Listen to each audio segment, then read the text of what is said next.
Midnight in the forest. A narrow road winding through a deep, desolate forest.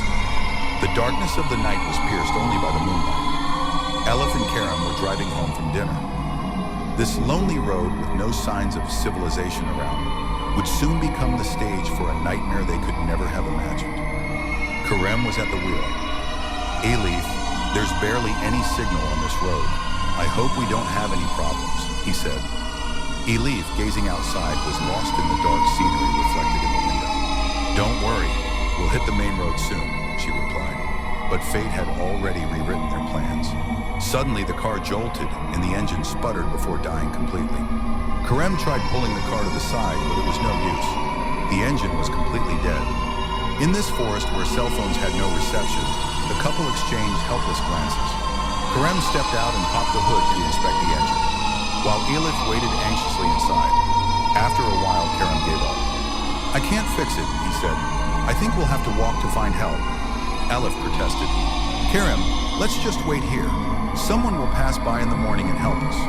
But Kerem was unwilling to let the night drag on. Waiting here until morning could be more dangerous.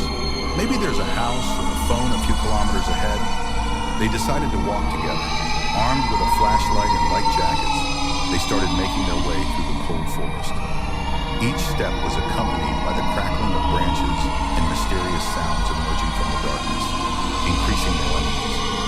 After about half an hour of walking, they heard a rustling sound from deep within the woods. Elif clung tightly to Kerem's arm. What was that? She whispered.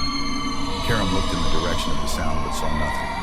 Probably an animal, he said, trying to sound confident. But Elif wasn't convinced. Another sound followed, this time much closer. It sounded like human breathing. Kerem tried to calm Elif. Let's keep going. The road must be close, he said, but the darkness seemed to be pursuing them. On the side of the road, they came across an old, seemingly abandoned cabin. Maybe there's a phone inside, Kerem said, knocking on the door. But there was no answer. The door was slightly ajar. Kerem pushed it open and stepped inside, with Elif reluctantly following behind him. The cabin reeked of dust and mold. Old newspapers hung on the walls and the floor was littered with broken objects. This place is creepy, Elif said. Just then, the sound of footsteps echoed. The couple froze. The sound was coming from the back of the cabin. Kerem grabbed a stick and cautiously approached the source.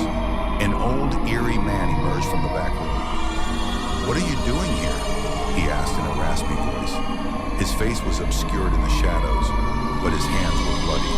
Elif screamed. Kerem tried to confront the man, but he vanished suddenly.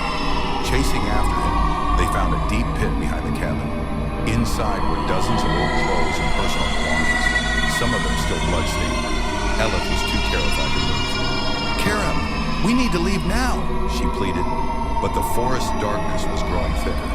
They wandered around the cabin for a while but couldn't find the road. It was as if the forest was trapping them. No matter which direction they went, they ended up back at the same place. When they heard the old man's sinister laughter echoing through the night, their hopes of escape vanished completely. That night, Elif and Kerem were never seen again. All that remained was their abandoned car and chilling tales of strange noises around the cabin.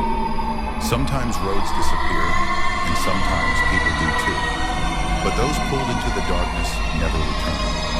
If your car ever breaks down in the middle of a forest, never go searching for